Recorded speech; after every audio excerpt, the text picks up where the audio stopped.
love you too, Stank. I hope you enjoyed our little time by there. I'm Strom Carlson, and this is Black Ratchet.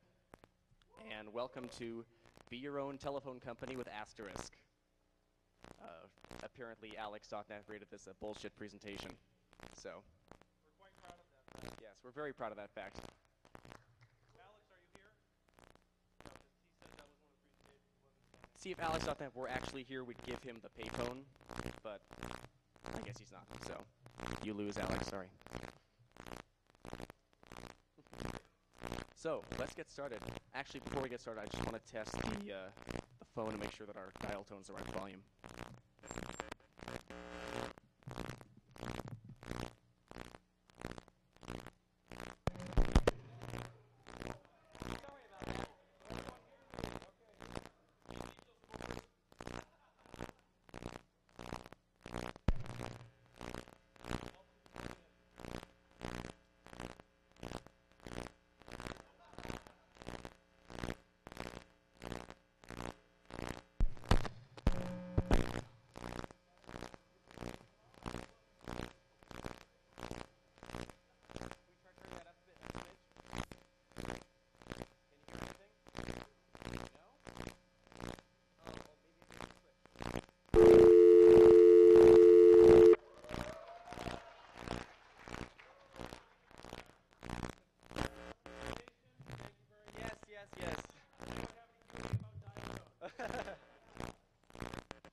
All right, so let's get started. As soon as I get these chords in the right places. So, first off, what is Asterisk? What is this damn thing? How many of you have no clue what Asterisk actually is? Sweet. You're in for fun, for lots of fun. What is Asterisk? Asterisk is a free open source PBX that runs on Linux. It is the best thing since sliced bread. How many of you don't know what a PBX is? All my phone good friends in the front. PBX is a private branch exchange. It's a telephone system. In case you hadn't guessed, this talk is about telephones. It was originally written by Mark Spencer of Digium back in 1999. It's been upgraded significantly since then. It's now at version 1.0.8 is the stable one, right, Ratchet? 1.0.9 is the stable one now? Yeah, okay. Is it? Oh, okay. What? Yeah, we just run the latest bleeding edge version. So, why Asterisk? Well, first off, it's free! And that's the cool part. I mean, a typical PBX for a business will cost you in the 5-digit range, just for the hardware. And for the setup, it'll cost you even more. So if you can do this yourself, and this is very easy to do yourself, it'll save you a lot of money if you're running a company. And if you're a hobbyist, it's really cool, because you can set up your own phone network and call each other for free, and we'll get into that. It runs on commodity PC hardware. In fact, this little tiny laptop that Ratchet is typing on right now is our Asterisk PBX for the presentation. There's broad support for VoIP protocols and hardware. It's easy to interconnect with other Asterisk boxes. You can form your own network. It's configurable to do almost whatever you want it to do. So you can tweak it to your needs. You can write your own code to interface with things if you need to. Unfortunately, it won't do your dishes, but it comes close. Yet, we're working on the dish dial tone module. I beg your pardon? 2.0, yes, or 2.0. So let's get into the hardware of Asterisk. Asterisk will run on surprisingly out-of-date stuff.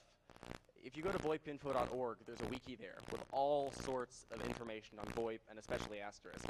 And one of the pages is this page where people post what they've gotten Asterisk to do. They stress test Asterisk on various hardware. Someone running a 133 megahertz Pentium 1 with 16 megs of RAM got 3 concurrent SIP calls going at the same time. And any PC you have lying around will work. Someone posted that they got a 2.4 gigahertz P4 with 512 megs of RAM to do 790 simultaneous calls. So you'll hit your bandwidth limit far more quickly than you'll hit the limit of your hardware. You can do, here's a simple sample Asterisk installation. This is actually my rack behind my desk at home. So there's my Asterisk box in the corner. Thanks. I get told that a lot. And I beg your pardon? Yeah, I did get the rack at Costco, actually. So there's the Asterisk box chilling next to my mail server, my web server, my NAS box, and everything. There are Sun machines here. Asterisk is running on the PC, but people have gotten it to work on Sun machines running Linux, and I think someone got it to run on Solaris running on Linux, on Sun hardware as well. So, yes. They all work. We'll have a Q&A session at the end, so we'll do that. There are many methods for connecting your telephones to Asterisk. You can get either an IP telephone, or you can connect regular analog telephones to Asterisk. There are IP telephones you can buy secondhand on the market. They're not all that expensive. This is the Cisco 7960. This is an IP phone. You can get those for about $250 online. In fact, I looked on eBay. I think I saw them going used for $150 now. If you look for deals, I've gotten one for 120. That's as low as they go right now in current market conditions. There's the... go ahead. You don't want to know what I had to do for that. There's the Polycom IP600, which is considered the other really good phone. These two are considered probably the premium VoIP telephones, and that's $250 online on eBay. There are crappy telephones you can get. You can get the Grandstream Budgetone 100, used about $40. It's roughly equivalent to that $9.95 phone you buy at the drugstore that falls apart before you even get it home. But it's a VoIP phone, so if you need just a cheap VoIP phone, that'll work. And right in the mid-range, there's the Strom 190, which is about $150, $175. The prices have come down since we threw these slides together. And, I mean, there are hundreds of manufacturers making phones for Asterisk, and just VoIP in general, so you can look around and find all sorts of stuff.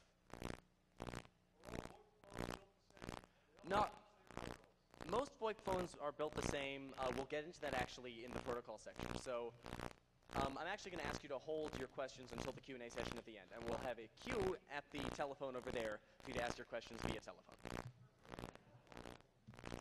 You know, the cool stuff's coming later. You can also get little terminal adapters if you want to plug your analog telephones in. You can buy one from Digium that speaks Asterisk's native protocol called EEX, and that's called the EEXI, and I think I have one here. Somewhere. Actually, it's in the... where did we put the blue box? No, the...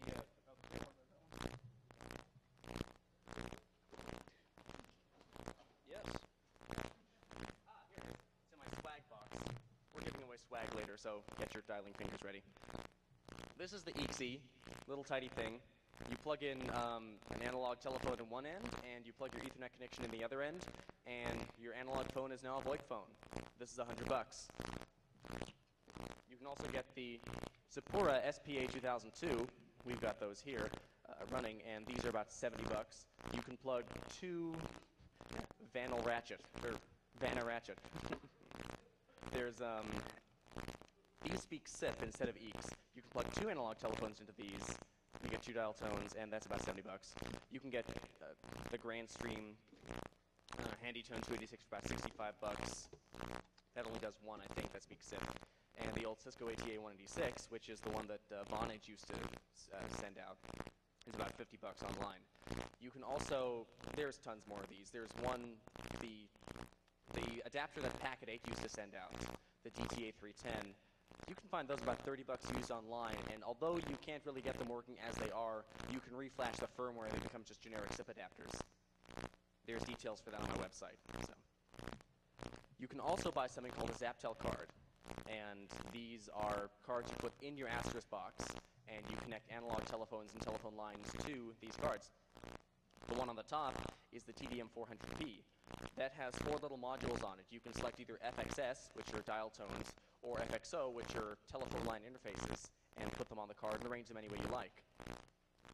The bottom one is a T1 card, and you can, there are 2 versions of it. There's the 405 and 410P, and the 406, 411. The 411 and 406 are, have echo cancellation built into them. And so you can bring 4 primary rate ISDN interfaces into that, and have 96 channels of voice going out of your Asterisk box.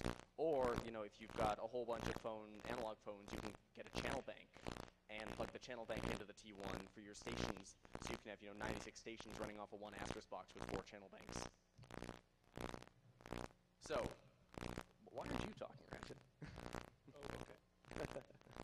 Let's get into some of the protocols that Asterisk uses to talk to the network.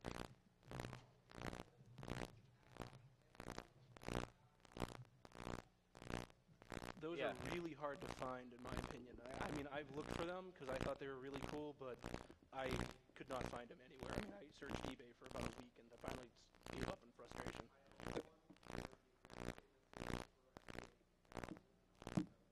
Oh, that's true. Okay, for those who didn't hear, that means apparently the Linksys PAP2 is the same way as the Sapura 2000, and they can or can't accept firmware. Cannot be flashed firmware. Anyway, getting back to interconnecting Asterisk. Hold on, go adjust this. The main protocol for interconnecting voice over IP calls is called SIP. It stands for Session Initiation Protocol.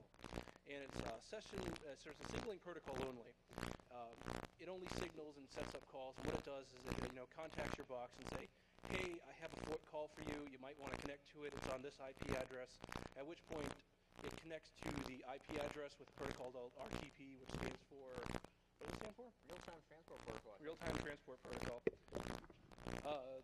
It was developed by the IETF and not ITU. It uses URLs instead of telephone numbers. For example, you won't connect to 311-555-2368. You'll enter it into, you'll say SIP, Strom at stromcarlsom.com, which doesn't work. I've tried. It's intended to be a peer-to-peer protocol. It's not like, a general server. It's supposed to, like, my box connects to Strom's, and, it doesn't actually have to connect it. It doesn't have to contact anybody for it to work. There's certain caveats to that. We'll get into those later.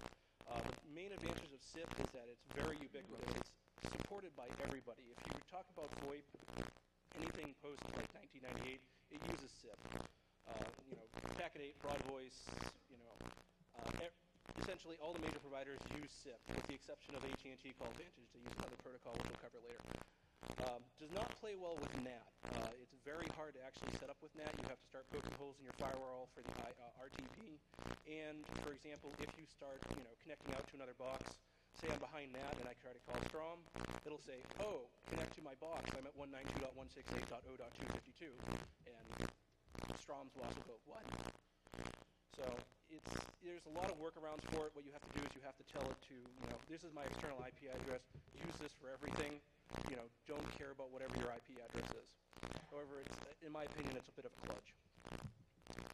The other protocol, before there was SIP, there was H323. It was developed in 1996 by the ITU. It's really far more signaling to traditional protocols that are used by the telephone network, not as opposed to SIP. Like, for example, SS7 or something. It's more similar to that. Again, it uses RTP for media transport, and it's used internally a lot by inter-exchange carriers. And it's very unpopular in the VoIP world because it is a bear to set up, and it's, like I said, major pain in the ass to get working correctly. Hold on. Yeah. By the way, although this is a telephone talk, please turn your ringers off. Thank you. Come on, I figure that's discriminatory in cell phone users. We actually were Strom was hanging out in Pound Asterisk one day on irc.freedone.net for anyone interested. And Jerzer, who's one of a major contributors in Asterisk, made the following quote: "Just don't use H323 and all your problems will be solved," which technically is correct.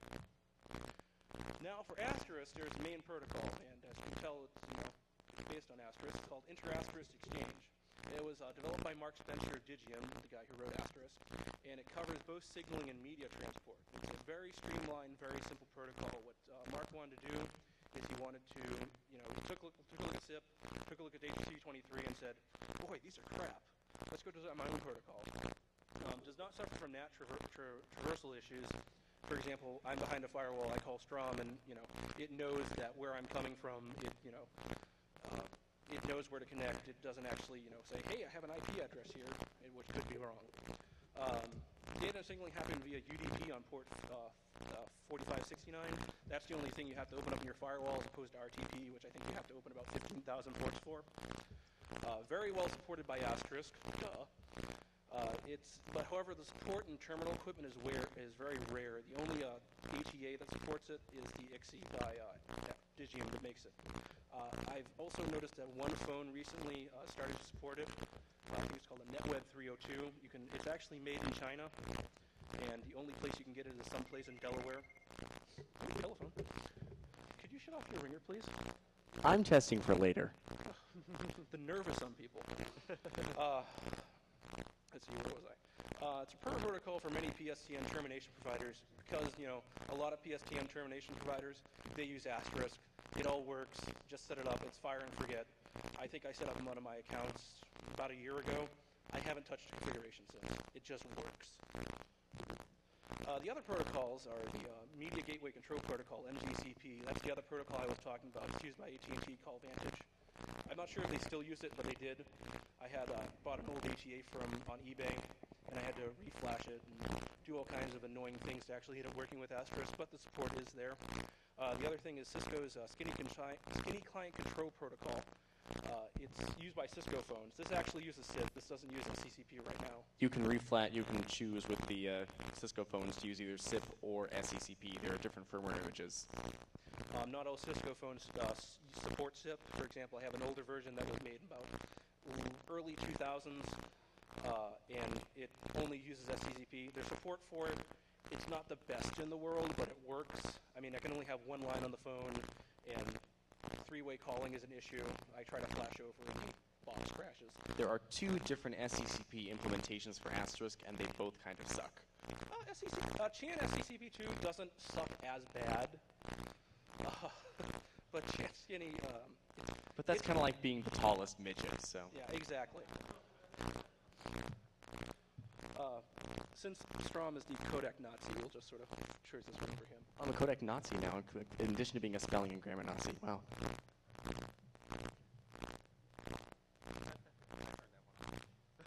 It's a compliment. So anyway, basically, there are many different codecs that you can use to encode voice with Asterisk. And we're going to go over what they are, what they do, and what they sound like. But in order to understand codecs, you need to understand how digital audio works. How many of you don't really know how digital audio works? Okay. Well, I didn't see too many hands go up, so I'll kind of go over this quickly then. Basically, you have an analog waveform, and this is divided up into a number of little slices of time. This is called, so you have an analog bunch of different sliced up bit of analog audio. These are pulses of analog amplitudes called pulse amplitude modulation. So you've got time division, but it's still analog. What happens is these values are then quantized into digital values, and this is called pulse code modulation.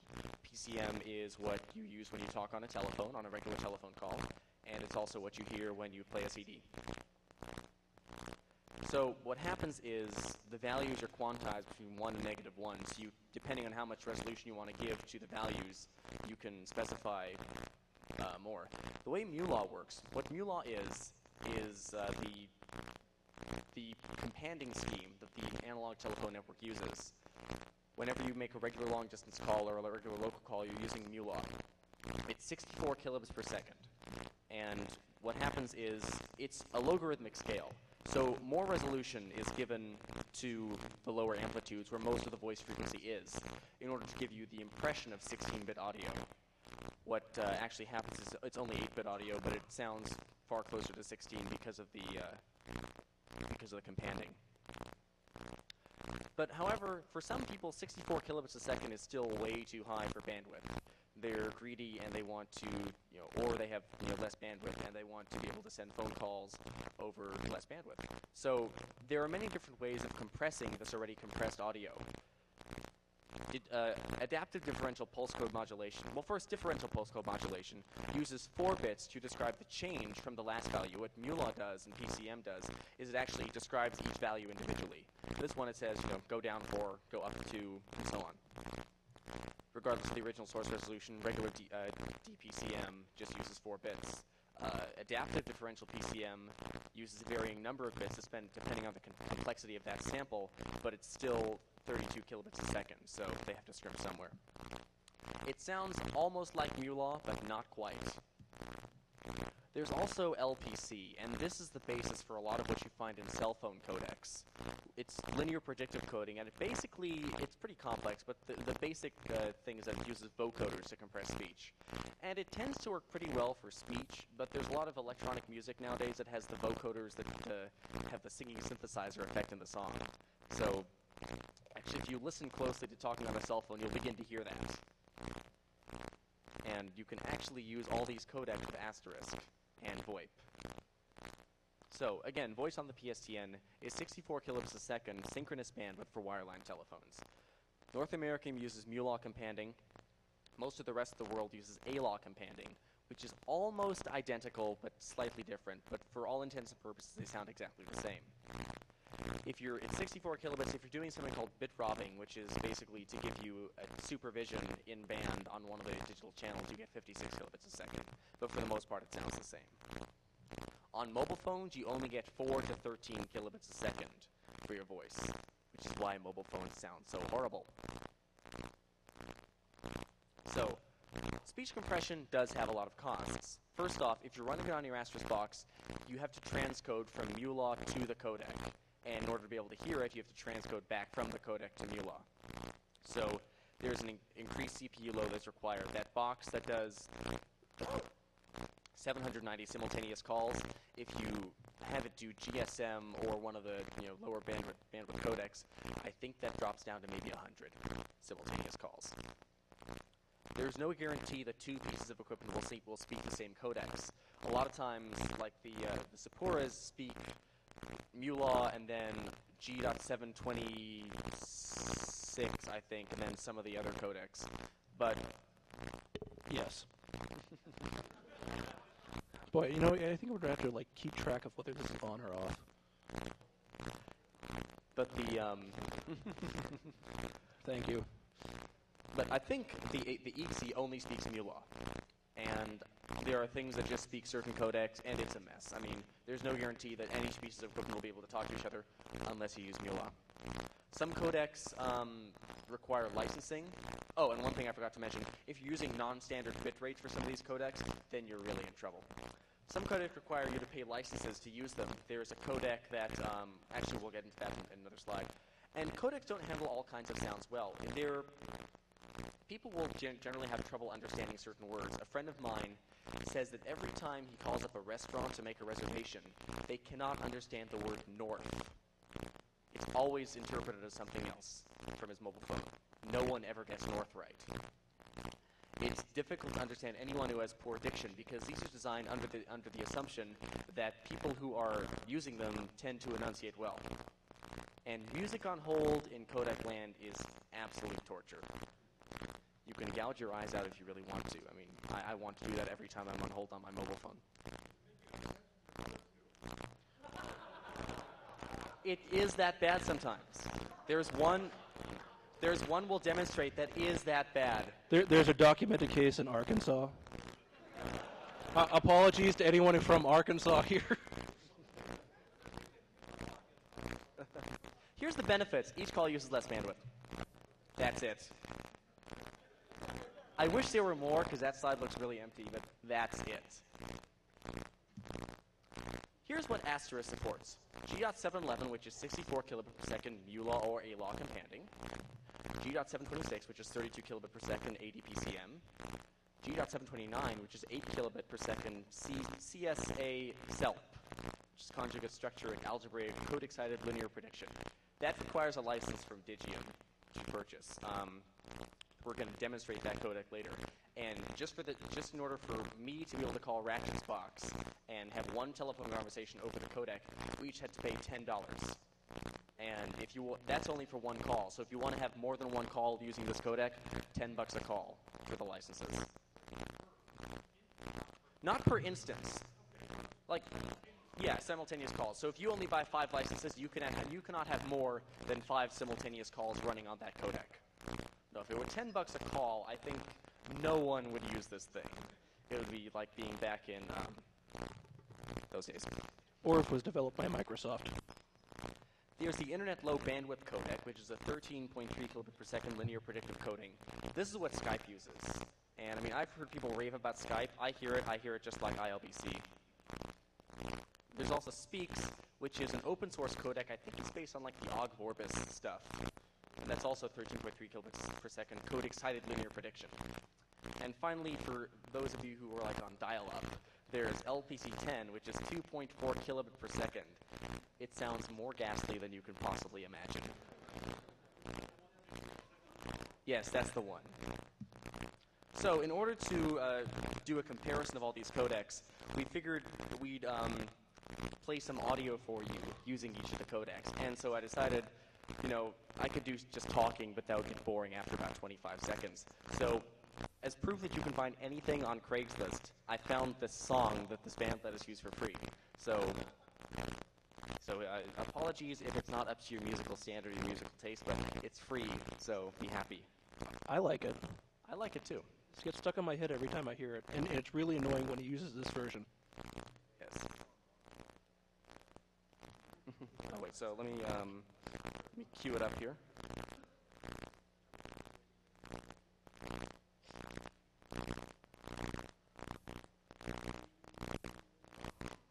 Okay.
If they ever get a recording contract, buy their album. We'd promise we'd give them a plug. Yeah, we promise. Also, if you really, really like the song, I think there's a copy on your Asterisks, not on your Asterisk, on your DEF CON CD. Also, on your DEF CON CD, there's the full copy of that song in every codec we just demonstrated, so you can listen to them and compare for yourself. We won't be responsible if you listen to the whole thing in LPC10. Yeah. So let's talk about getting Asterisk to talk to the real phone network, because this is all fun and cool, but it's going to be kind of limited in use if you can't talk to, you know, your mobile phone or your mother or store on the street. There are various providers that you can use to terminate to the public switch telephone network, and we're going to go over some of them. One of them is called New Phone. New Phone, well, you know more about New Phone than I do. Why don't you tell them?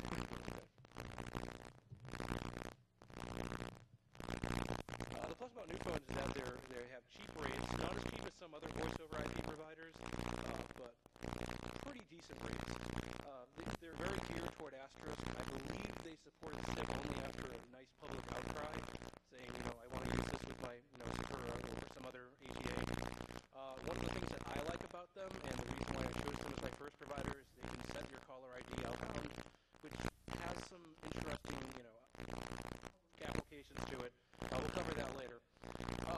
Also, the really cool thing about a new phone, and I think it's their best feature, is they have insanely easy to provision 800 numbers. I never thought anywhere in my life I would ever have 5 800 numbers to my name, but I do. Seriously, you click them and they send you an email saying, here's your 800 number. You can actually do vanity 800 numbers for them, like if we wanted to buy 800 Aster Rise S. I don't know how many characters is it. I've forgotten how many 100 numbers I own. Anyway, it takes a little longer for that, and they charge you a fee, but, for any old 800 number that you want, it's just, poof, it's there. They're very easygoing. When I first set up my account with them, I'm not sure how they do it now, but when I first set up my account with them, I said, okay, I'll PayPal you, X amount of money. What happens when that runs out? Are you going to shut off my service? He says, no, just send you a reminder email, we'll just, send it off. And we won't turn off your service or anything, just send us some money. They also have something called call and party number for delivery. How many people are familiar with SS7 and the difference between CPN and CID? Oh, could have been you. Anyway, CPN is sort of like caller ID on steroids. It's a little more truthful than caller ID. It's actually 9 times out of 10, unless you know what you're doing. CPN is usually very truthful, and you can't change it. Of course, my students up here are probably laughing at it. It's caller ID on steroids. It's a little more truthful, and it's harder to set, theoretically. It's also quite recently, they have proper call completion progress. Now, for the longest time, what would happen is your call would not go through, or you hit an intercept saying the number you've been calling has been changed to so-and-so. It wouldn't actually reflect that. And for someone like me who's a phone freak and enjoyed calling intercepts, it was a bit of a bummer. But, a couple weeks ago, probably a couple months ago by now, they actually turned it on. I called a payphone out in Boston, and I didn't accept incoming calls, and I got incredibly excited when I heard the Verizon voice saying, the phone number you've reached does not accept incoming calls, and I literally hung up the phone and called him and said, new phone does proper call completion, and we were jumping down like excited Japanese schoolgirls on net. It was very exciting for me. Cons instead, direct infrared dial numbers, which are basically numbers you would set up on the PSTN, so mom, dad, your sister, someone who doesn't have Asterisk can call you and actually reach you on your VoIP line. The only numbers they have are in Michigan, which for me I guess is okay, because no one really calls me on VoIP besides him. And they're also not too freak-friendly, despite being very easygoing. For example, during Strom and Lucky 225's presentation last year on Freaking in the Age of Voice over IP, was it? Yeah, I think it was something like that. They sent him a cease and desist letter saying... no, they didn't send me the cease and desist letter. Who did they send the cease and desist letter? Was it not there? Yeah. Not there. Stand up. Here's Mr. Cease and Desist. This is the man who's on Jeremy... This is the man who was on Jeremy McNamara's shit list for that weekend, who basically said, if you do this, I will terminate your account and ban you for life from New Phone. I haven't heard a peep out of them. Okay, we're just going to... Oh, they stopped carrying CPN this week? Oh, great. Wonderful. So maybe Jeremy Sorry, is just folks, aware. this is what we did. And, geez, you really think he doesn't trust us for sending cease and desist letters? I don't know. Asterlink, this is helpful. We used to like Asterlink till this weekend. So yeah, Asterlink, for the most part, for me, has been reliable, although this week has been a whole other bag of forms, which we'll get into later in the talk. You can get your inbound termination via toll-free numbers, and it delivers ANI-II. How many people do not know what ANI-II is? ANI-II is class of service, so you can tell whether your calls are coming in from a landline phone, or a mobile phone, or a payphone, what type of payphone. You can see whether your calls are coming in from a prison, too. And Asterlink does also proper call completion, so if you get through the intercept recording, the number's been changed, you can actually hear that. The cons, the account management interface is a little kludgy.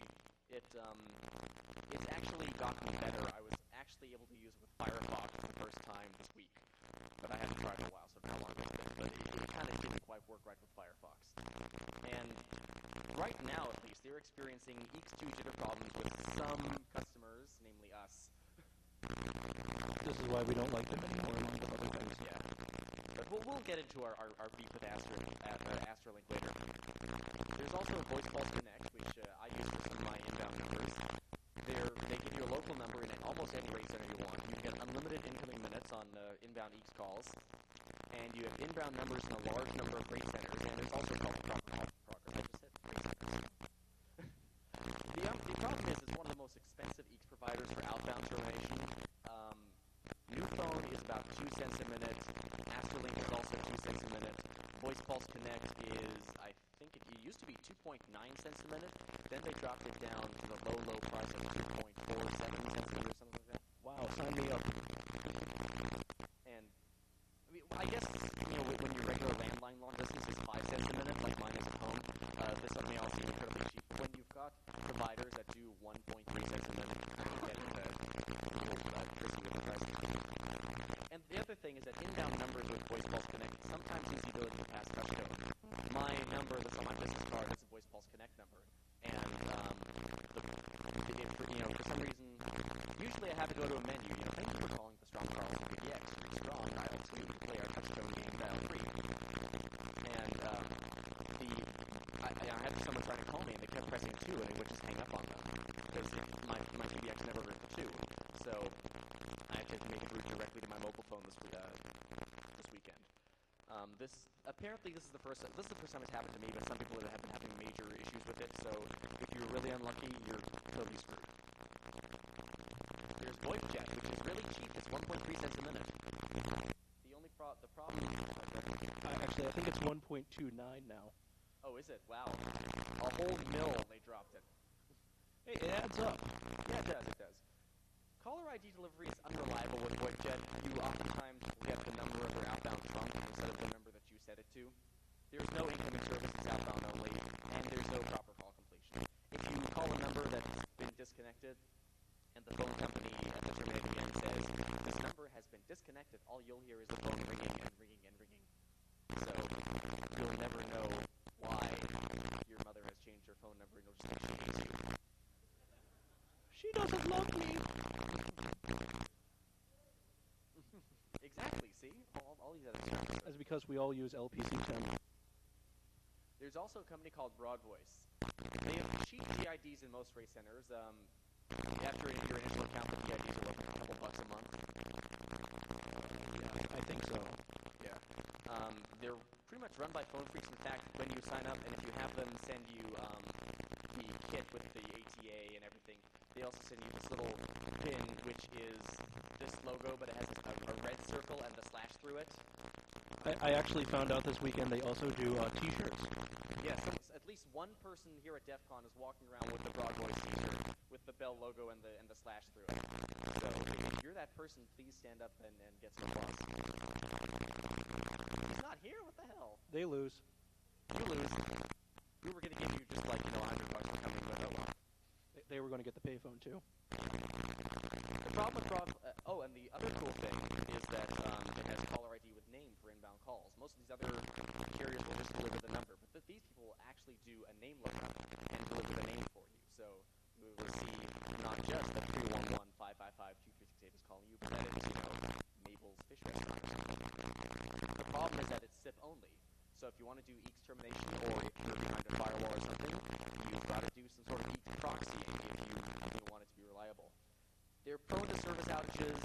I've got, my dial plan set up as a 1 plus E, or so that's the number just goes over Broadvoice because it's just an unlimited plan. And but sometimes it doesn't work.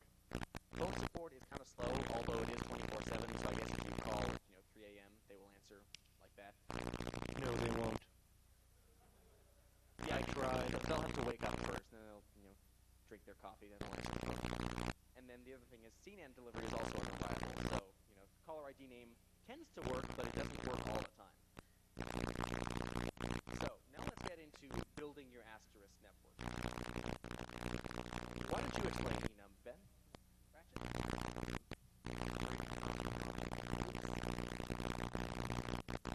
Okay, Brandon. Enum was the first way to actually translate phone numbers over to URLs into SIP. It's based on DNS. Allows any number to be queried, and what it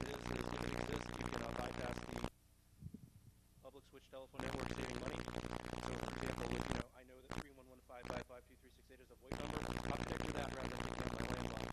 It was designed by the ITU. It's supposed to be used by telephone companies. However, there's a program out there. This is the largest one. I may be wrong.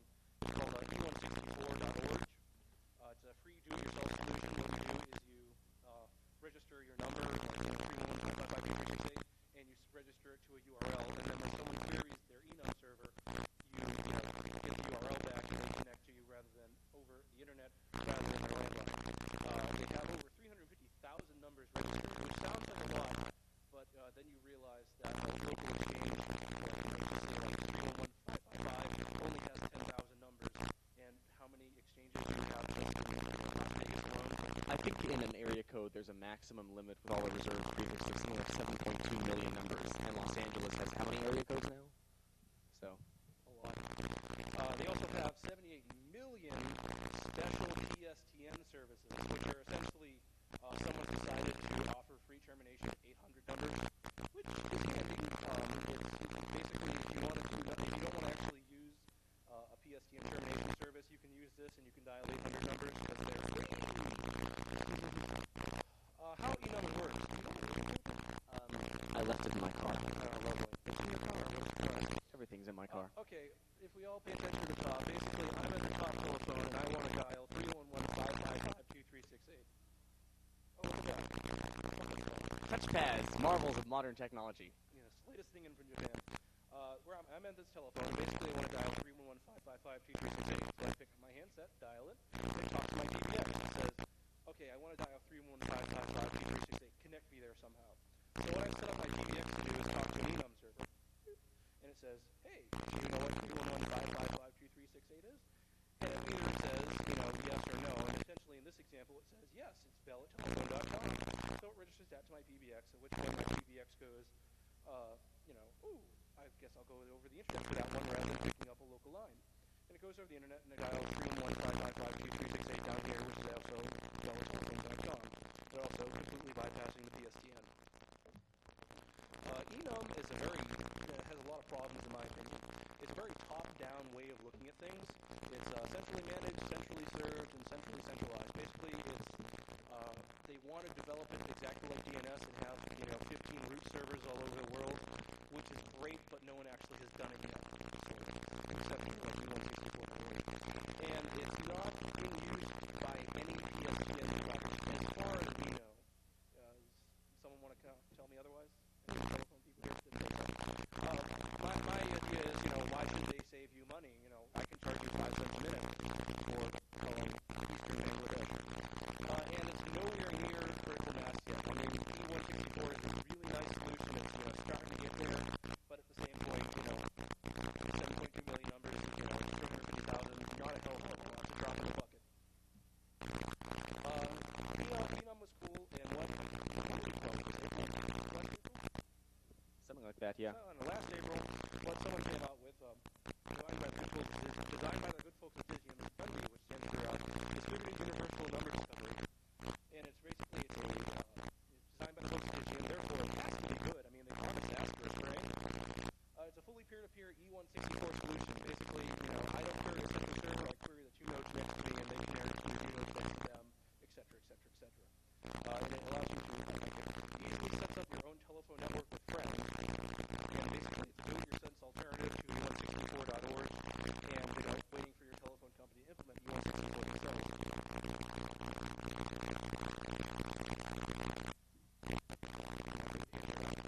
So here's essentially how Dundee works.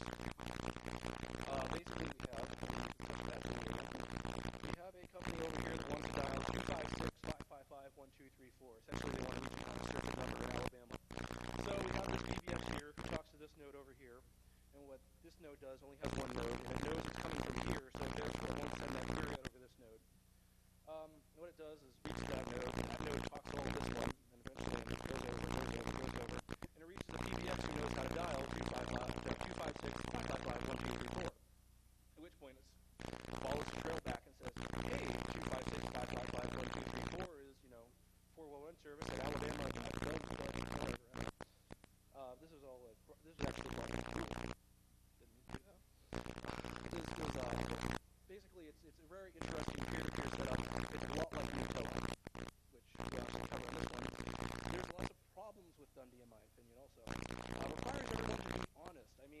essentially what I can start doing is I can start advertising, hey, all the numbers to the White House, send them to me. So I can, accidentally start World War III when I insult the Kremlin. Scalability is a bit of an issue. We're not sure how it's going to take off yet. It's still relatively small, but someone brought up to me, well, it's just salt like Nutella. Look how many problems we had with that.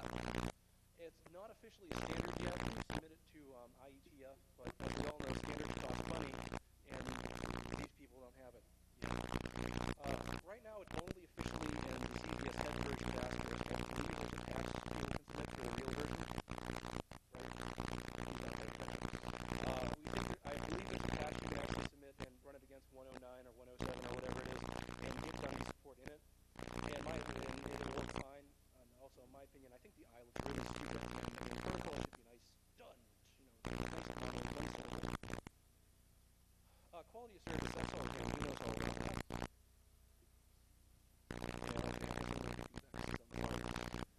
What a quality service is ensures the call receive enough bandwidth for your phone call going out over your whatever your WAN pipe is. Like for example, I don't have quality service on my WAN, and when I would start downloading something, or for example, my sister starts downloading something, my call quality goes to hell. It starts sounding like a really bad phone signal. There's two ways of doing it. Can we do this? Yeah, you're on the phone though. Yeah. Okay, we'll take over. Sorry, I forgot to dial something on my PBX earlier. Basically, there are two ways you can use QoS. There's priority queuing, in which you give voice packets priority over any other packet going through your network, and there's bandwidth shaping, where you can, basically say reserve this amount of bandwidth for VoIP and everything else gets the rest of it, or this amount of bandwidth for everything that's not VoIP, and then VoIP gets the rest of whatever the packet is. I'm sure there are people out there who know more about than I do. I'm a phone person, not a router person. Many residential routers are now VoIP aware and will do the sort of thing right out of the box. And you can also tweak a Cisco router to do it if you're a control freak, or if you want to do it on a larger scale, then use a little NAT router. Alright. I've got a Cisco router at home that I've sort of kind of gotten working a bit, but I'm definitely not a Cisco router person. So now let's get into the cool part of what you can do with Asterisk. This is getting fun. And by the way, if you're watching on TV in the hotel, don't change the channel. We've got a special thing coming up for you. Asterisk Gateway Interface. I think you want to talk about this one? Can you tell that we're only experts on certain subjects? Yes, tag team, exactly.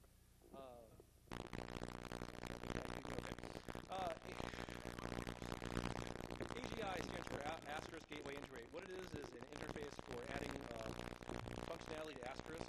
Basically, it uses standard in and standard out, and it's very cross-language. You can use Perl, you can use C, you can use PHP, Lisp, TCL, and anything that uses standard in and standard out, you can use it. And basically, since Asterisk is the best thing since sliced bread, I find AGI is the second best thing to sliced bread, because you can basically do anything you want with it, given enough time. Here's a simple AGI program. Wow. What it is basically this reads back your caller ID. I don't believe I actually set it up on this phone. I apologize. What it does is basically... Wait, it's not on your Dundee notebook? I don't know what the phone number is. Oh, great.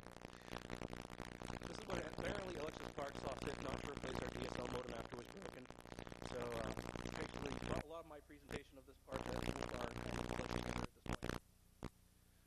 Starting from here, basically what it is you start on a standard in point, and standard in and standard out. And basically what Asterisk uses is all kinds of different arrays. And what it does is it reads all the variables in and checks it all. It checks it to make sure 200 stands for it's okay, 510 stands for that we're not sure about this one, and I think 510 means that there's a problem. But I set this one up to just keep on going. Who cares? Basically what happens is after it reads all the variables in and makes sure they're okay, what it does is it basically streams a file that says your caller ID is, and it says you read back your caller ID. So here's how it works. You have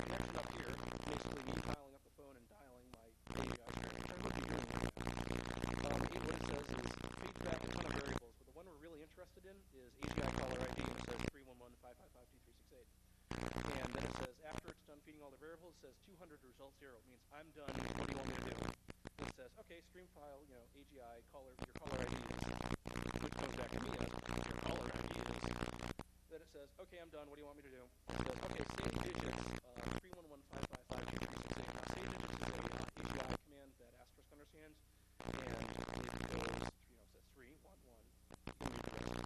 Then it says 200 result 0. Okay, I'm done. And at which point it says, hang up. I'm done. Leave me alone.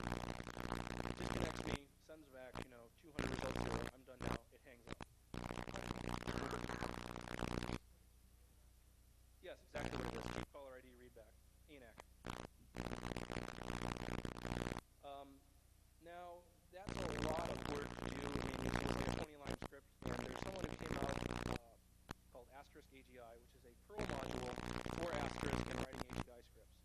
It simplifies a lot of AGI programming. Essentially, it takes out a lot of the dirty work, and I think someone said once, doing the work that you don't have to.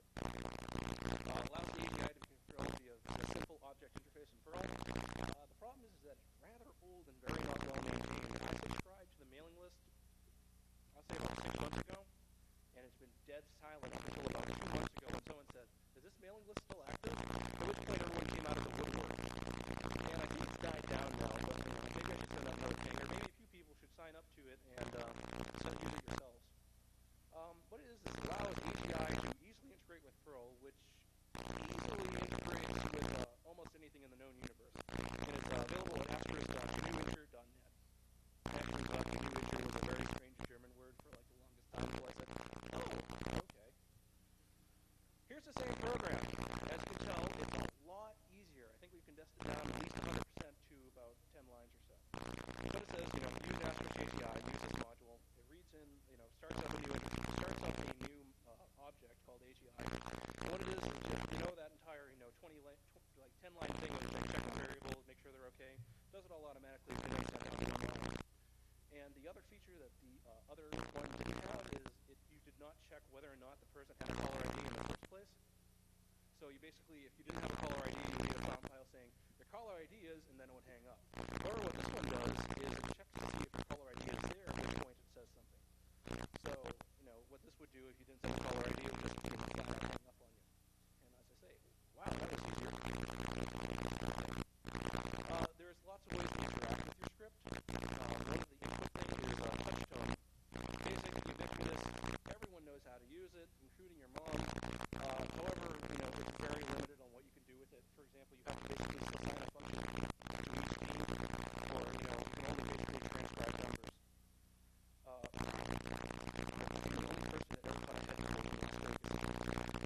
VXML, it's extensible. What VXML is essentially voice XML. It's basically XML that allows for scripting with voice interaction. Acceptable, however, the problem with Asterisk is that it has no native support. Really drives me down because I really want to play with this. There is a relatively new open source program called SIPXVBX, which says it has VXML capabilities. It uses SIP, so it's integrated with Asterisk. However, I spent about 2 weeks trying to get this file after they released it, and I eventually just gave up in frustration. There's also commercial offerings. For example, Microsoft has a VXML program. I haven't touched it yet. I really don't want to. However, there's like at least 2 or 3 commercial ones that I know of that are available for a pretty penny, of course. Because VXML is still, you need to develop exciting.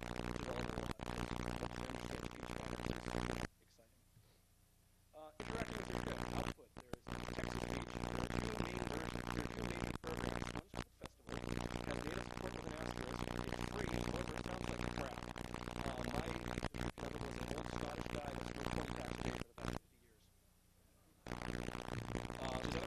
Think back to that text-to-speech program you played with in like 1987. Speaking spell, that's what it is. It's a lot worse. The other program is called Strom.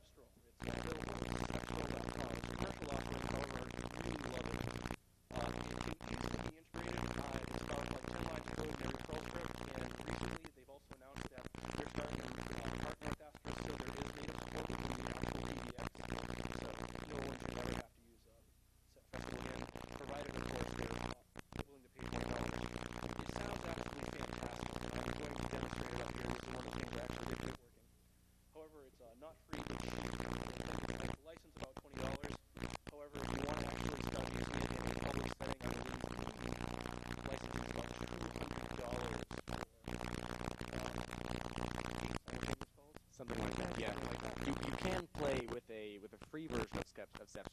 the resulting sound file, I think every 5th or 10th word or something goes, please register me.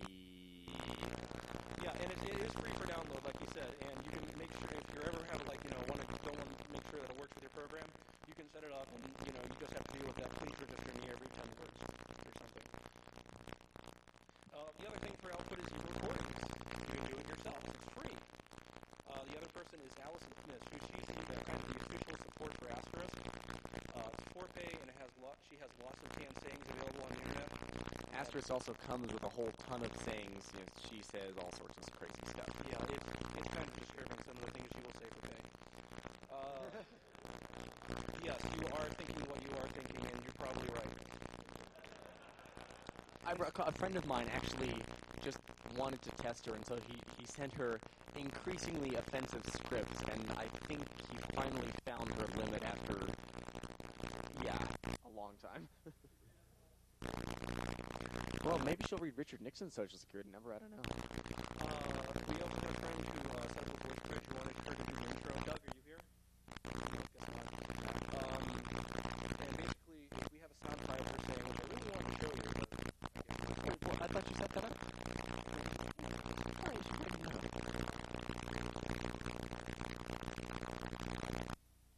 I'm not a weather pattern. My name is Strom. Yeah, I'll show you my phone voice in a second. And basically we hired her to say, hello noobs, welcome to this new bridge that we have. And I call it up one day and I hear Alex saying, hello noobs. And it was kind of disturbing. Also, apparently Strom decided to see fit to advertise himself in here. Strom, the voice of DEFCON by phone, more on that later, is also available for voice recordings in which you can support the local phone booth. And now a demonstration by Strom Carlson that we actually do, if not actually set up by me. Good afternoon. Thank you for calling DEFCON by phone. Script Kitty tested, Blamer approved. To hear what's coming up in the next hour, press 1. To search for an event, press 2. To leave feedback to the DEFCON by phone team, press 0. And so on.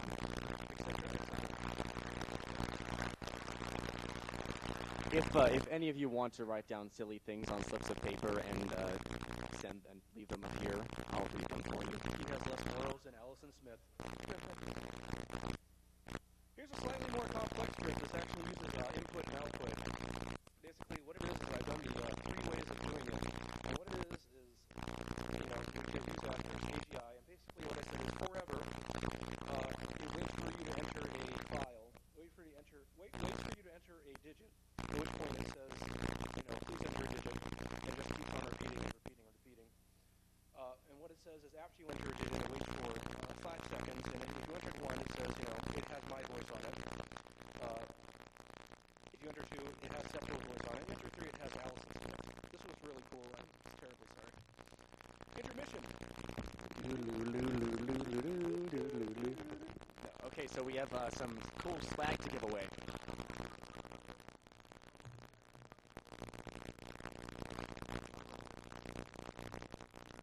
Digium has seen fit to give us gobs of stuff. Apparently Strom has become very friendly with Mark Spencer, and he sent us, Very friendly. So Digium sent us a whole box of really cool stuff. There's these little CDs with asterisk on them, and they're in the shape of an asterisk.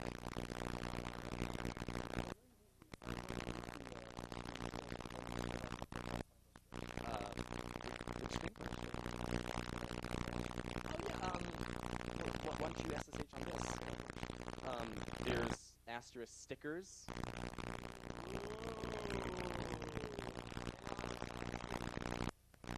Yes, if you put the sticker on your car, more people will want you. I also have thin wrap stickers and oldschoolfreak.com stickers. Right here.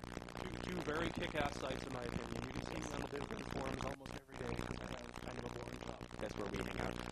Asterisk t-shirts. Just go to people who are with the phones. So I need 4 volunteers who want to come up here and dial phones. Actually, no. Let's have them answer questions. Okay. Name a pre-divestiture Bell operating company. Pre-divestiture, not 9X. Pre-divestiture? Pre-divestiture. Operating company. GTE was not a Bell company.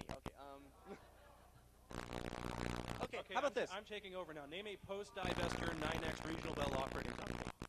For example, someone already said it. Raise your hands, people. You. Come up. You in the back. Yes, come on up. You. Yes, come on up. Dennis. Sure, why not? You're my friend. All right. Come on up. So, let me mind this thing out the way.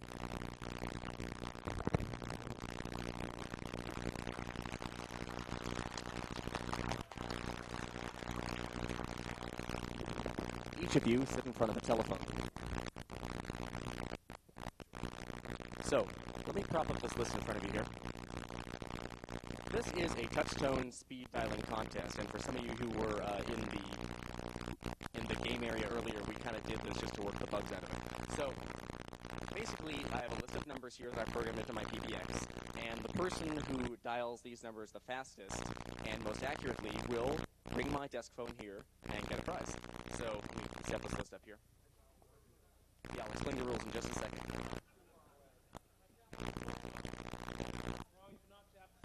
Unfortunately, these don't do pulse dialing. Otherwise, it would do a switch hook tapping competition. Can you all read that? Beg your pardon? Sir, can you read that? Okay, so what you're going to do is you're going to pick up a phone. Each phone is dial 1 plus the area code plus the number. After 1 second, if you dial correctly, you'll hear another dial tone, dial the next number, and so on and so on. If you misdial a digit, say you dial 2 instead of 1, you'll get a reorder tone after 1 second, at which point you will want to dial the number again. If you skip a digit, you'll hear nothing after 1 second. You may want to press a couple digits until you get a reorder. If you get a reorder that you can't break by dialing, if you get the reorder where you can redial the number, there's rules. If you get the reorder that does not go away when you start dialing digits, you've screwed up and you have to hang up and start at the beginning again. So, ready, set, go.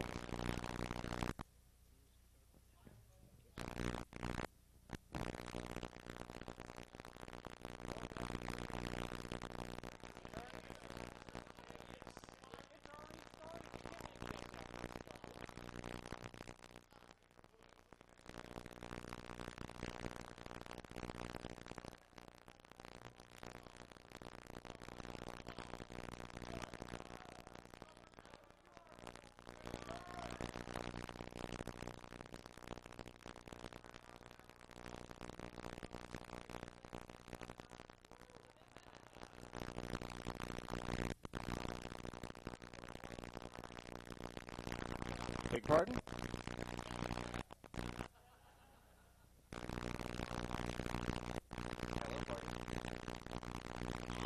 He wins.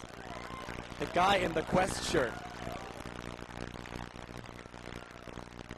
What size t-shirt do you wear, sir? What size t-shirt do you wear? Large? Okay.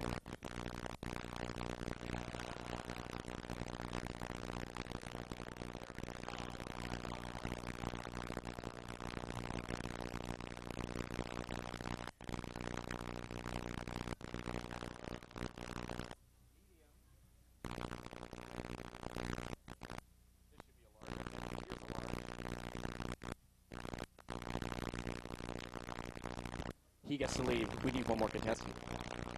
The guy in the Bell shirt.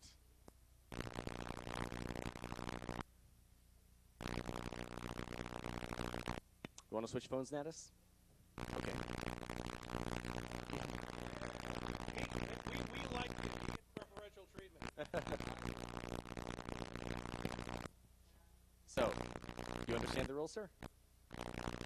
Okay. On your mark. Don't touch the handset.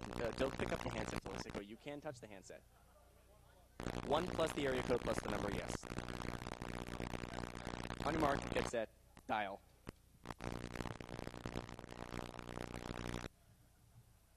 Good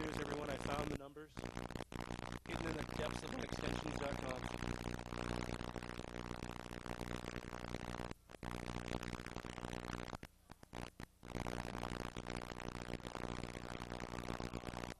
You know, Natus, you're really starting to make me sad that I know you.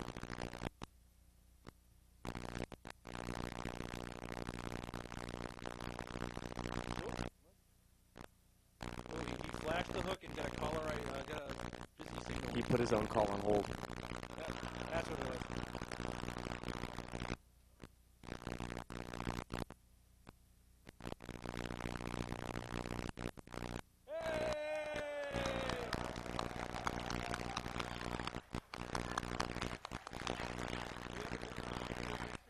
Yeah, let's do some bin rev and old school free stickers too. Yeah. One of you still got a call on hold. Hold, please. Natus, would you like an old school free sticker? Would you like an old school free sticker? He runs the site for those of you who don't know. And what size t-shirt do you wear? Excellent.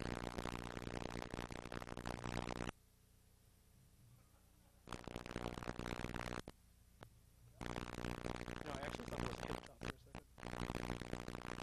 Let's do this. Let me plug the telephone in so we can hear the winner. What a good idea. Yes. I think we'll do one more, then we have to get on with the presentation. Let's make this fair. Let's make this fair. Let's clear this out and have 4 all new people. If you guys who competed, come up to me after the show. You'll get swag. You'll get swag. You'll get swag. You're welcome. Okay, new rule: don't flash so fast that you put a call on hold. Just Yes. a word of warning. Wow, Okay. you actually gave him the money. Good for you. Let's Sweet. give that guy in the gray hat a round of applause.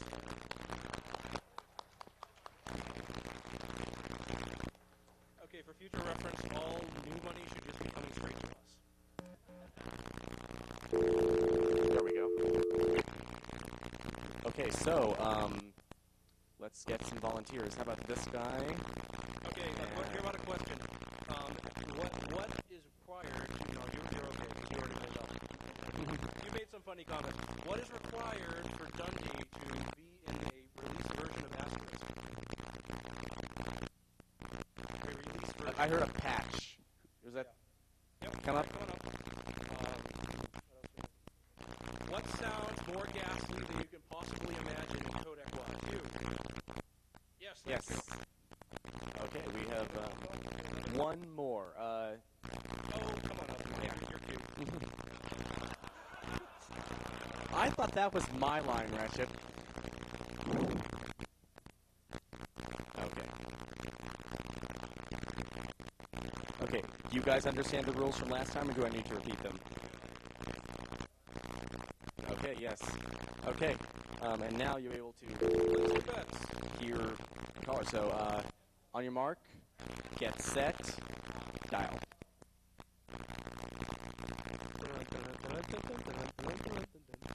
Oh, we should play the touchtone music if it wouldn't screw up the touchtone thing. Well, your iPod is also next to you. Yes.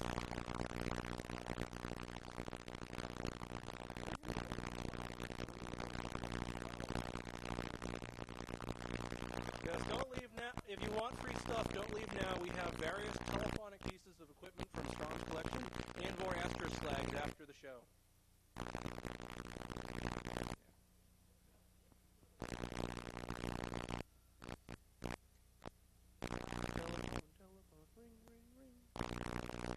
Banana phone. Good afternoon. Cheers.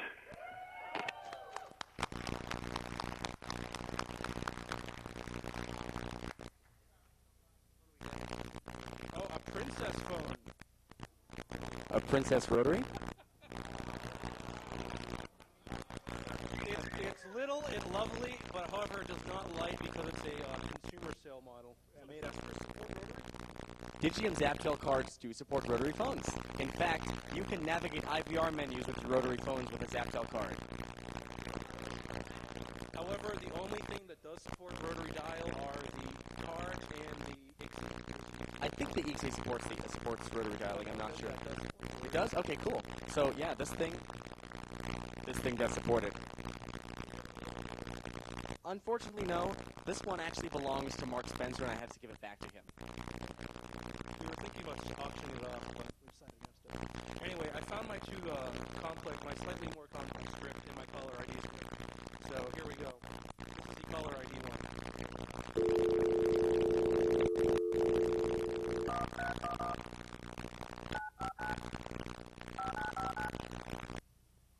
This is a slightly Sounds like it's going to your AIS script. 311-454-8105. I actually replaced all the default sounds with Jane Barbie, who did a lot of the Bell system announcements back in the 1960s, because I really like her voice. and here's the slightly more complex script. I'm going to go into peanut gallery.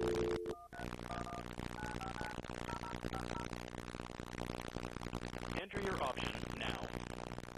Enter your option now. Black Ratchet says, Asterisk is fun. Enter your option now. Strom says, No, baby, give it to me. Yes, that's it. enter your option now. And option 3. Enter your option. Allison Smith says, Hello, news. enter your option now. Enter your... Allison Smith says, Hello, news. enter... This was from this my friend's sound file. I just sort of ripped it off from him, with his permission, of course. Thank you, Doug, wherever you may be, if you're ever watching this. Cool application here. What the hell can I do with this thing? One of the cool things that I really originally turned me on and after was caller ID spoofing. As in, you can set your caller ID to whatever you want. Asterisk allows you to set your phone caller ID, much like a primary radio computer such as a P1 or an ISDN line. Certain public service telephone network providers will allow you to set your calling party number to your phone on your SS7 Initial address message. Yeah, I always forget its address match. They'll let you set your SS7 IAM to your number as well, along with your caller ID. That's why I gave that caveat with CPN. It's a little more truthful, but not always. Most users will blindingly accept this information. The 5ESS, which is something made by Lucent and delivered at Western Electric, does caller ID. DMS100, which is made by Nortel, also does caller ID. And a GTD5 PAX, which is a switch made by Verizon, was made by GTD, now owned by Verizon. There's a lot of I think what happened was made by Automatic Electric, which was GTE's manufacturing company, but it's now been discontinued as far as I know. it has been. And ironically, Automatic Electric is now part of this. But anyway, you only find GTD5s typically in former GTE territory and some independent telephone company territories. However, in the GT5, blindingly accepts caller ID with name. My friend Doug, once again, accidentally decided to test out his caller ID spoofing one day to his home phone, which was on a GT5 at the time. And it came back as test, and he called me up and explained to me that GT5, faces caller ID with name. It's the only reason I would ever want to live in GTE territory. There are about 2 or 3 switches that we know of that do not accept smooth caller ID, and these are individual switches. There is one in Boston, I'm not sure where it is, and there's a couple of other various portions of the United States that just completely ignore accept caller ID. Caller ID and CPN spoofing issues confuse and lose your friends. I mean, how many times did you receive a call from hostess and owner Jay? You can activate your neighbor's credit card. A lot of companies will blindingly accept CPN as per your deal. This is, it has to be what you're calling from, right? You can set that to do whatever you want. I've activated many times, something that uses CPN for activation via my voice line. I just have to put my own phone number to it. Charge calls, people you don't like. This is slightly more complex and very hard to play, kind of harder to pull off. Requires certain phone equipment to be badly misconfigured, obviously. The easiest way to do this, we found, is certain companies calling card. I'm not going to say who. Not Folgers, no. Figure it out on your own. Owen Carlsom voicemail. For example, up until T-Mobile upgraded their voicemail equipment, you could call 805 message, which was your voicemail access number, and just send any caller ID that you want, and any CPN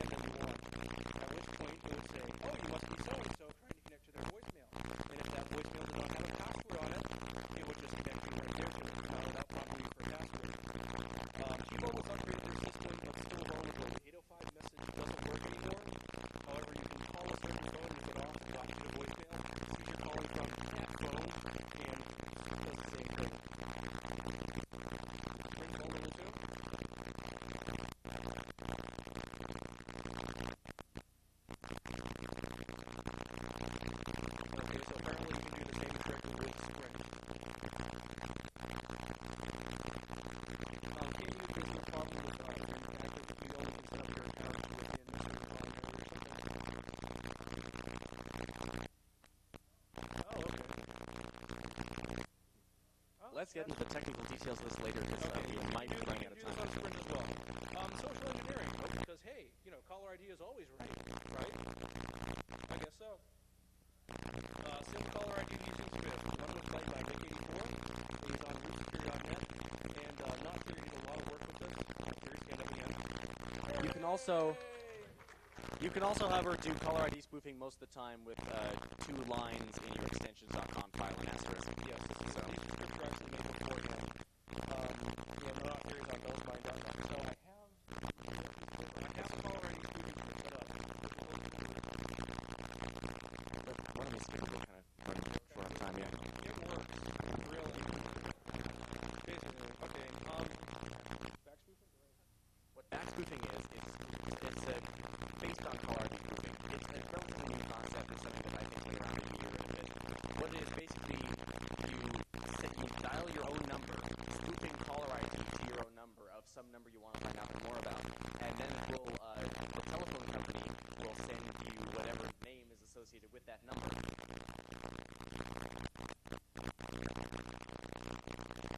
Yeah, it depends on what database your RLock is using, but for the most part, it's fairly easy. I think I've got a photograph of me doing that spoofing. Oh, no, how it works is you caller ID yourself, your local exchange carrier looks up, it's called the number in its database, and then just sends that name to your station equipment. You can so I'm trying to jump ahead. It allows you to, if you're doing scanning, you can prioritize the more interesting phone numbers. Here are some real caller ID name we got. Unclaimed money, Verizon information, CIA, and booze. It's a really, really cheap reverse lookup, and you can maybe figure out some of your cell phone numbers. Why are you so obsessed with these? I'm straight. That's it. I love you, Strom. I love you too, Ratchet. Here's an example of me back spoofing. Going to be Ticketmaster. I need your credit card because this time it didn't work and go through. Can you give it to us, please? Super caller ID is something that I hacked up in about 25 minutes. It extrapolates tons of useless info from a telephone number. It gives name and address from whitepages.com, and it does switch information from the Telcordia local exchange we guide. In my office, it runs on its own dedicated WISE 150 terminal, but if you've got some screen or some window you want to run it in, you can do that too. There's a version of Natus' site, oldschoolfreak.com, that doesn't use Alert, that just grabs data from the web. Here's a photo of me using super caller ID spoofing from Gladstone's for Fish Restaurant at Pacific Palisades to my own phone number. See, yes.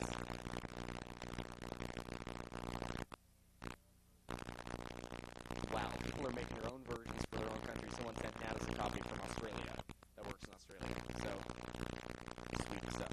So you can see here, it does the number, the address, it's listed in the web page. This is the calling party name that shows up from the phone company, and here is all the details on the switches served out, on roaming information, prefixes, where the switch is, what type of switch it is. GG5AX, for example.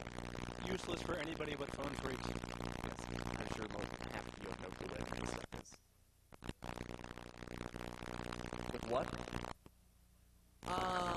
No, it does not. Entirely. But it comes close. Local number portability are a whole number of other can of worms. You can rig radio contests. Yeah, why don't you explain this? What radio stations have, they have a hunt group for their lines. Essentially what it does is you call one number and it hunts for a free line on a bunch of lines that they have. So for example, you call, 555 8000, and in reality it searches, 8001, 8002, 8003 for a non-busy line. Back in the day, practically what they would do is they would busy out the 555 8000 line, and they would dial in 8001, 8002, 8003 to get directly into the switch. So they win, you don't, and, they did. I believe Dark Dante, a.k.a. Kevin Paulson, uses Western within a Porsche. I'm not 100% sure on that. I can't really find out that. And what happens is after the launch is over, they win, you lose, they re-enable the line. Typical skill to your favor. I didn't actually come up with this concept. Natus is not here again. Company on yours. They're much more creative than I am. Certain providers allow numerous outbound calls, 200s in some cases. I think our provider for DEFCON by phone claimed that we can have probably over 600 calls going up simultaneously.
American Idol or some. If you watch TV, I don't watch TV anymore. One of those things.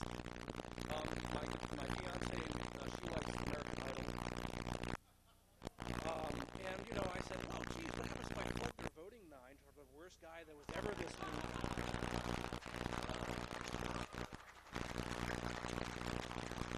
If you do that and they get a record contract, radio will get about 1.1% worse. If I float their voting line, they're 800 numbers, so it'll be free to me. However, I think my voting provider will be very pissed off at me. I know I can hopefully tip the scale some favor. Unfortunately, with American Idol, it's billions upon billions of people that know it, like that call this. So, I mean, you could possibly do this on a more local level. For example, one of your news stations. What do you think about this issue? Or the voting line? Another interesting thing is the telephone denial of service. What happens if you have one in the down line and you flooded with 300 phone calls? Oops. The other idea was, call up PBS, tell them to knock off their pledge break. I want to get back to Red Dwarf. Along with the telephone denial of service, you give busy outliers, and also ratchet up the account number charges. For example, service providers, charge you per minute on your 800 number. What happens if you connect 100 simultaneous calls for 1 minute? That's about $20 or so. I don't know. I'm not going to that zero. There's a... Do we actually call this? Yeah. What's your NMAP by phone number? Let's just do this. Oh, here it is. On your exchange, right? Was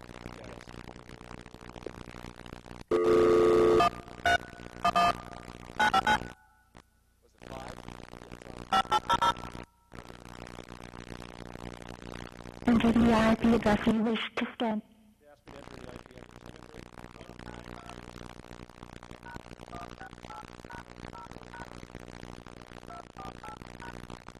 Still Ratchet. You know how to push my buttons. Please wait. Hopefully this computer's Host still up. found with 17 ports open. Echo on port 7. Discard on port 9. Daytime on port 13. Toast on port 17. Coated on port 19. SMTP on port 25. Main server on port 42. Domain on port 52. HTTP on port 80. And it... Anyway, we go through all this of 17 ports. You get the idea. If you listen to BinRev Radio on radio.binrev.com, I actually did a demonstration of this about 3-4 weeks ago. Episode 100, you can listen to it. What's this? A simple script that allows you to voice scan your phone. You can scan a computer from any payphone in the world. Impress your friends. Go to Microsoft.com while driving to work. And it's almost entirely useless except for the coolness factor by impressing your friends. Your own personal assistant. You can read your email over the phone. You can't get messages yet. It's not as cool as Wildfire 1D, which is a virtual lot of things. Actually, I don't think Wildfire is cheaper anymore. I just found that out during the convention. I was very sad. Insanely cheaper. And VXML will make this whole lot cooler. Anyway, you can do this. I'm going to have the script up on my website, on oldschoolfreak.com, sometime this week. Part 2, DEFCON by phone.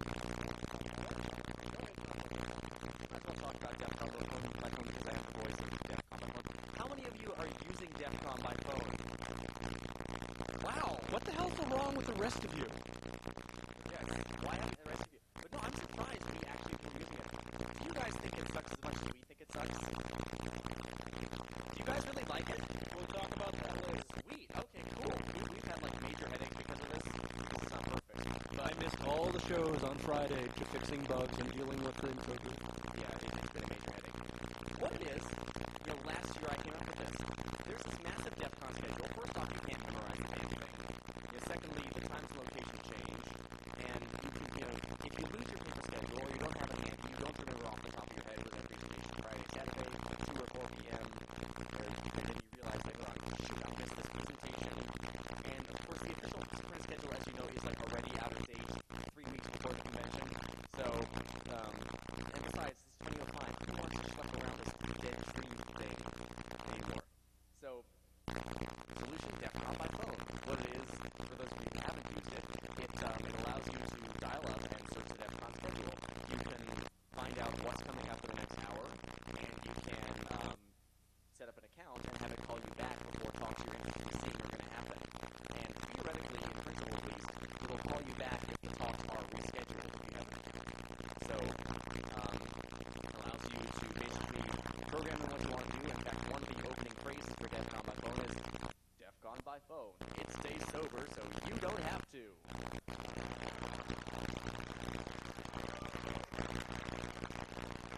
tell him he thought of all the phrases except for like one or two.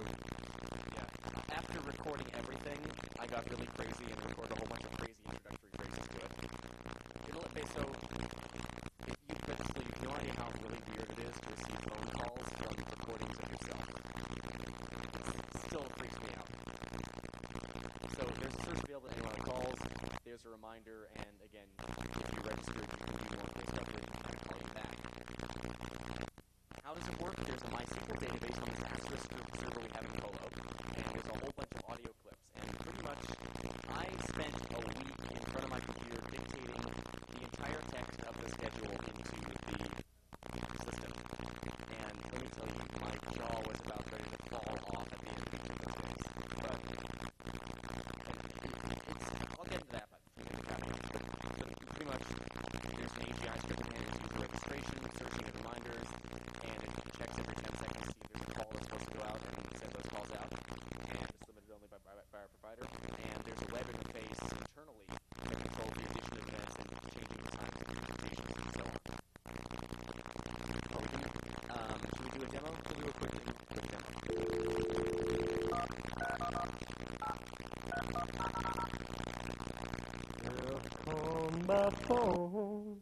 To hear a listing of shows that are coming up in the next hour, press 1. We're going to search for our own To search for presentation. an event, press 2. To search for a show by title, press 1. To search by presentation, please enter up to the first 5 letters of the title of the show you'd like to see, followed by the pound sign. Presentation ID 56. Be your own telephone company with Asterisk. Presented by Strom, Carlsom, and Black Ratchet in Parthenon 3 and 4. Starting at Saturday, July 30th, 2005 at 7 o'clock p.m. running for 110 minutes. To hear more about this event, press 1. You're all To here, skip you to the know next about it. event, press 2.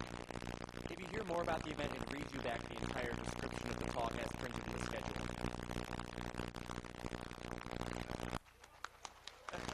Shouts to Strom. If any of you want to hire me for your voiceovers, please come see me. I will give you my contact information. But don't give him 48 pages of show descriptions, please, for his sanity. No, I think I can handle that on being paid to do what I actually did it for free, because it was cheaper than buying that damn Sepstral license. The problem? Dictating the whole schedule is a pain in the ass. I didn't realize how long it would take to dictate the whole thing in, and we were like literally rushing. I think most of these were recorded like less than a week ago. And our each jitter termination provider was having like each jitter issues last week. There were so many problems. We couldn't nail up all calls at the same time, and we had jitter problems. We had to switch to SIP, and it's really difficult to keep our schedule in sync with DEFCON's schedule. We asked them, please, for the love of God, give us all your schedule updates so we can inform our users and everyone who calls in about the changes. I gave you my phone number, I gave you my email address, and I have their keep out of them the entire convention. So thank you, everyone who's doing the scheduling. And also, we came up to him and said, hey, our schedule really sucks now because you guys have changed everything. Is there some place we can go to get updates? And go to updates.defcon.org. So I was like, okay, I'll, sit down, fix everything. Not a single schedule change on there. I was, it's caused me nightmares. I'm going to have nightmares for years about this. We spent all of Friday trying to deal with the fact that they pushed the entire track 2 back an hour. But we hadn't anticipated that. I'm sorry? What we should do next year is we're probably going to set up something where the schedule is actually thrown together in our system. And so that's the idea I had. The schedule is thrown together in our system so we automatically know about it and have everything centralized. And as a disclaimer, we all love DEFCON. We're not trying to piss anyone off, but this is what happens. When we get calling reminders, there's no way to detect whether users are whether we get their voicemail. So if they don't pick up the phone, they don't get the reminder. Some users are brain deficient and forget their PIN. And I think we got a call from somebody. You know who you are.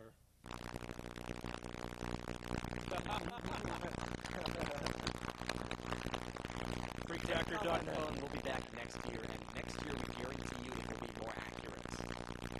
Yes, the problem with Crack 2 is that, they said, oh, move everything up an hour. Okay, that's fine. I updated the schedule. And they said, okay, let's go make up time during the day so everything hopefully is on schedule by the end. I cried when I found that out. There was no way to do that.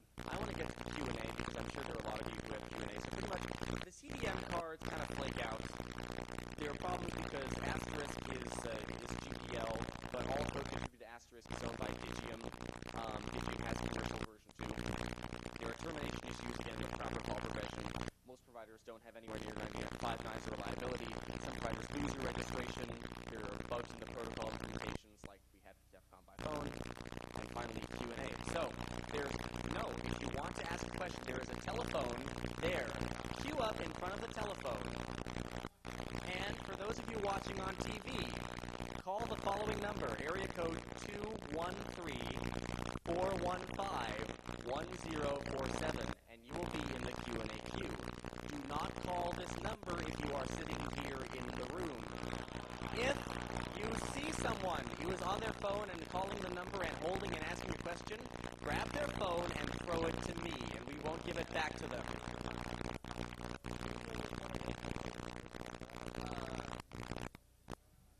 Will you please pick up and dial 8110? No, we can't. Oh, shoot. No, sorry. I know what that is. Please hang up that phone.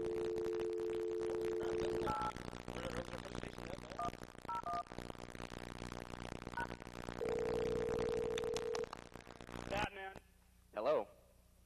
I have a question. The codec...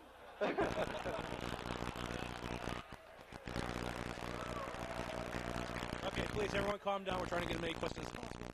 The codecs that were demonstrated earlier using a rock and roll song with a lot of bass and a yelling guy and a very wide frequency band going, the bandwidth frequency of that music, like, aren't those codecs optimized for speech only? They're optimized for speech, but the way I see it, if you torture test the codec, you see what they really sound like under all circumstances. Because not all speech is perfect. So if you torture test the codec, you get you get a clearer picture of what it really sounds like. These tables just like playing a song like that before, it's a good test. Yeah, it's a good test. I know it's not designed for music, but there is music on hold. So What happens when you're driving in your car and you have tons of background noise and you're trying to use one of these? same thing. Okay. I think that's a good point. Like, I'm taking your picture. Okay. Thank you very much. Thank you. Let's see if anyone's calling in from the TV. Agent logged in. Hello? Hello? Black call. Let's hang up and get the next person in line. Agent logged in. This is the default Asterisk music. No one's calling in. Wow. Wow. Come on, people at home. If you're watching on TV, call. Okay, let's get you.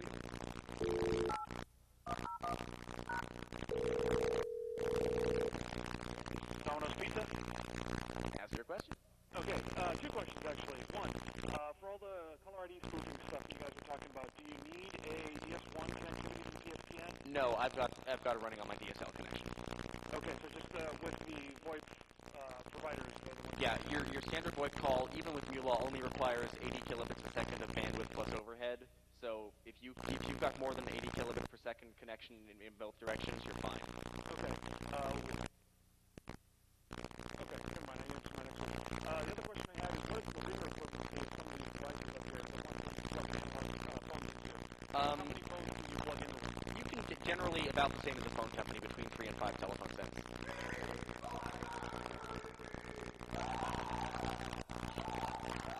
Run, Forrest, run! Isn't the scavenger hunt over yet? No. There's a giant bee problem at DEF CON this year. Thank you. Cool, thanks.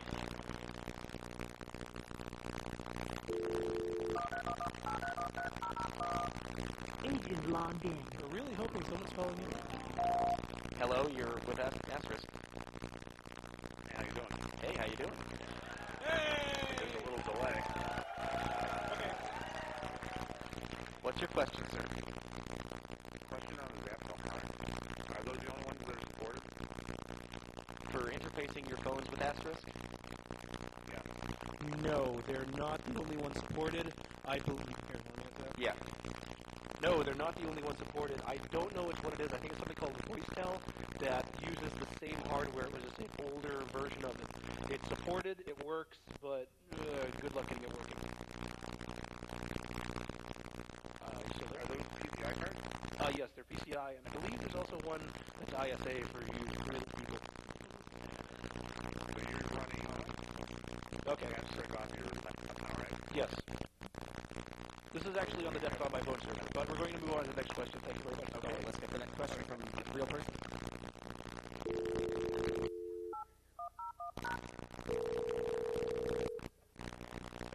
Hello, party. Hey, could you address for a second the issues of security in terms of Asterisk as it compares with regular phones? Please? Yes, for the most part, Asterisk is about as secure as a regular telephone, although the new version of the EEX protocol now does encryption. I haven't played with it yet, it's only about 2 weeks old, but there is now encryption built into the CBS head version of EEX protocol. Cool, thanks. Let's take a call from...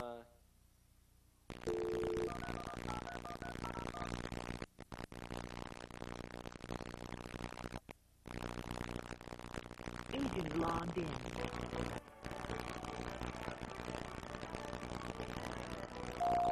Hello? Hello? What's up with all you try again. people? Agent logged in.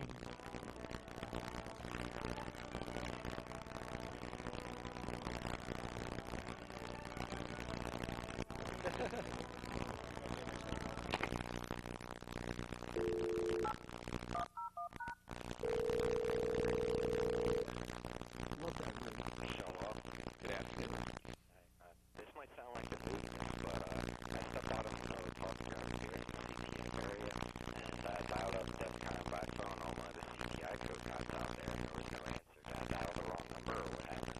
For some reason, those payphones take an incredibly long time to call through. I don't know why. I got a ringtone, but there was just no answer. Yeah, I don't know. It works from my mobile phone, so it's not our system. The other fun thing about the payphones out in the lobby is that they do not transmit a payphone code, so therefore you can actually use DEFCON by phone from them. All payphones were banned because we don't feel like being charged a fee. However, thanks to GoldenTel, whoever supports them, they have a very incorrect standard on their payphones, and they transmit Agent logged in. real payphones. Hello, caller? Dude, look at this phone! Stay here! Grab his phone! Oh, go for it, dog!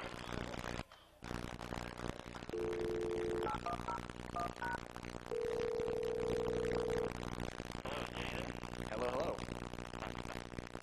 Question about setting up configuring Asterisk. Not very easy, it seems. One, are there any books out there I can buy to configure Asterisk? Two, can I pay to do it for me? There is an Asterisk book coming from O'Reilly, and O'Reilly makes great books. This one is apparently like 570-something pages. Look for the book with the starfish on the cover. And secondly, sure, I'm broke. I'll accept the money. You won't pay me to set it up for you. All right, thanks. We'll take one more question from the call-in line and one more question from here, and then we got to pack up. We'll be out back and, answering questions. Just track us down. Whoops. Agent logged in. Call in somebody from the hello party. Hello. Hello. How many people can be on this line at once? Up to 4 people can be in the queue at any given time. And how does it figure out? How does it figure out that you're the administrator? Because we're dialing our internal Dundee Net number. We got skills, yo. Yeah. Actually, you can set a password for this, but for convenience, since none of you from the outside world can dial on our Dundee plan, we figured it would just be easier if we could just answer the question instead of getting to the password thing. Yes, essentially this is Okay, this allows you to set up your own phone sets on the Asterisk. Yeah. Thank you much.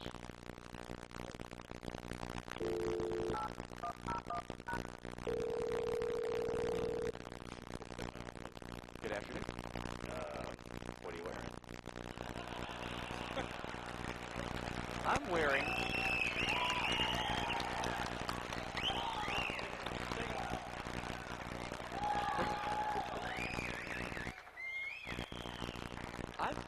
I've got this really, really nice butt set.